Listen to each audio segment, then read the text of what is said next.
ازيك يا ماما عاملة ايه؟ بخير يا حسنية، وانت عاملة ايه يا حبيبة قلبي؟ أنا الحمد لله تمام، والأنسة مريوم عاملة ايه؟ بخير والله الحمد انتوا ما لله. بتجوش ليه خالص كده؟ لا يا بنتي، ما انا باجيلك والله. والله يا لا ده انتوا سارة. كل فين وفين الاقيكي بتيجي.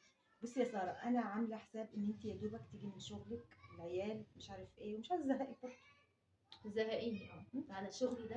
اه. أنا كنت النهاردة في الشغل، أمم. واحدة صاحبتي جاية، هي وشها مخطوف كده ومتضايقة وهي مش من طبعها كده. اللي هي هي معاكي في فرفوشة. المكتب يا سارة؟ اه. هي طبعا هي فرفوشة ولذيذة وعسولة وبتاخد وتدي كده في الكلام. اه. لقيتها مخطوفة كده وقاعدة لوحدها، فأنا قلت لها في إيه مالك؟ في الأول فضلت ساكتة كده وما بتتكلمش وما فيش أي حاجة خالص. اه. وفجأة أنا بسألها تاني لقيتها عمالة بتعيط. يا قلبي ليه يا اختي؟ ما أنا استغربت وده مش من طبعها. فقلت لها في إيه؟ أنت مالك؟ إيه متضايقة؟ إيه اللي مضايقك؟ اه. إيه قالت لي أنا كنت في بداية كنت حامل. هي دي نهال؟ اه. يا قلبي. كانت حامل في الشهر التاني. اه. وفي الاول. البيبي نزل. يا حول الله يا ربي. ربنا هيعوض عليه. المهم ان هي فضل ينزل عليها دم كتير والبت بقت متبهدله. طبعا هي مش عارفه تتصرف. ليه يا حبيبتي؟ تصرف في ايه اصلا؟ جوزها مسافر، ما هو جوزها اصلا مش موجود، جوزها مسافر. ماشي، مش قاعدة عند امها؟ ما هي المشكله بقى ان هي كمان قاعده عند امها. في ايه بقى؟ المشكلة ان قاعدة عند امها؟ اه. ده قاعدة عند امها، ده انا متهنية. متهنيه ما انت ما تعرفيش بقى اللي حصل. ايه؟ هي بقى مامتها جت ان هي تتكلم هي المفروض ان هي بتشتغل. اه. ففلوسها يا دوبك على قدها هي، وهي معاها بنوته صغننه. ايه على قد فلوس الحضانه، وبصي اللي رايح على قد اللي جاي. انت مش ويعني بتقولي مش. جوزها مسافر؟ بس هو بصي يعني بيبعت بصي بالتيله يعني. 1+1 بيساوي 2، هيبعت الاتنين مش هيبعت 2 ونص. ايه ده؟ اعوذ بالله. لا في كده كتير. المهم بقى ايه؟ ان مامتها هي المفروض ان هم يعرفوا حاجه زي كده. إيه في برود. وحست ان ما يعني ايه، ما مش مهتمين اصلا. فقالت لها بصي يا ماما انا دلوقتي ان انا يعني ايه تعبانه كده شويه، ما قالتهاش طبعا ان هي تروح تعمل عمليه ولا حاجه. عملية السقطة؟ اه. يا حبيبتي. ما قالتهاش انها تعمل عمليه ولا اي حاجه خالص، قالت ممكن ما لها تحتاجش العملية، ممكن تكون سقطة يعني سهلة ما تحتاجش لا العملية. ده دم ونزيف وكانت قلب لا امها. ولازم كمان حاجه اسمها كحت، حاجه زي كده. يا بنتي. فالمهم قالت لمامتها عشان خاطر بس برضه بنتها حد يجيبها من الحضانه، قالت لها يا ماما إيه هاتي بس بنتي من الحضانه.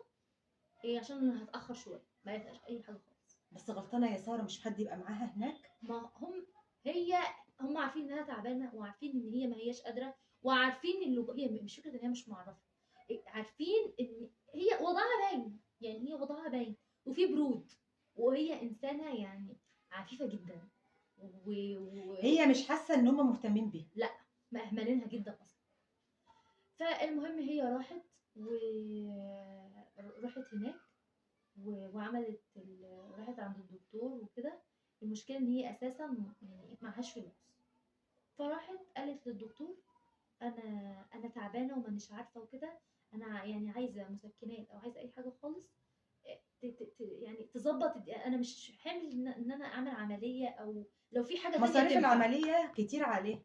لو في حاجه تانية تبقى مناسبه او اي حاجه. طب ما اتصلتش بيكي ليه يا بنتي؟ ولا كانت تتصرف ولا تعمل اي حاجة؟ ما هو انا بقول لك هي عفيفه. هي ما او ممكن ما جاش في دماغها. لا هي انسانه، لا انسانه حلوه قوي. مش دي يا ومش من بنتي اللي لسه النوع. ما اتثبتتش اصلا في الشغل؟ لا هي اه. حالها اصلا يعني ايه ربنا اه. يتولى. فالمهم الدكتور اتصدم اصلا وقام قايل لها هو ايه اللي معكيش ولسه هتستني ومش هتستني؟ فين اهلك؟ فين جوزك؟ فين كده؟ قامت هي مفطوره من العياط. عارفة نزيف ده يا سارة يعني بعد الشر، بعيد عن البيت واصحابه، ده تموت. اه. فالمهم قامت داخله. الدكتور قال لها خلاص انت هتدخلي اوضه العمليات دلوقتي. وهي طبعا انت فاهمه هي مش مستوعبه ان هي برضو داخله اوضه العمليات. اوضه العمليات دي بالنسبه لها برضو رهقه في نفس الوقت. ايوه يا بنتي. فالمهم هي راحت دخلت وعملت العمليه، وطبعا محدش عبر وكل ده هي متاخره. ما يعرفوش بقى ولا ما, ما سألوش ما اصلا؟ سالوش اصلا. شوفي هي اتاخرت قد ايه وما سالوش لحد ما هي فاقت من البنج انت بتقولي وكل ايه ده. يا بنتي؟ ايوه ما ليه كده يا بنتي؟ والله. لحد ما فاقت من البنج لا وكده. حول الله يا ربي. و انا بجد مش قادره استوعب. انت هبله، انت هتعيطي. الله يصلح حالها، الله يصلح حالها. بصي يا ساره، هي الحنيه يا بنتي ما بتنشراش، بس دول اهلها. يعني ايه؟ وفين جوزها؟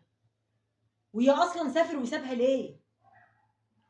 ما هي المشكله بقى اللي حصل ده، المهم هي بعد. يا بنتي صلى على النبي، صلى على النبي يا حبيبتي،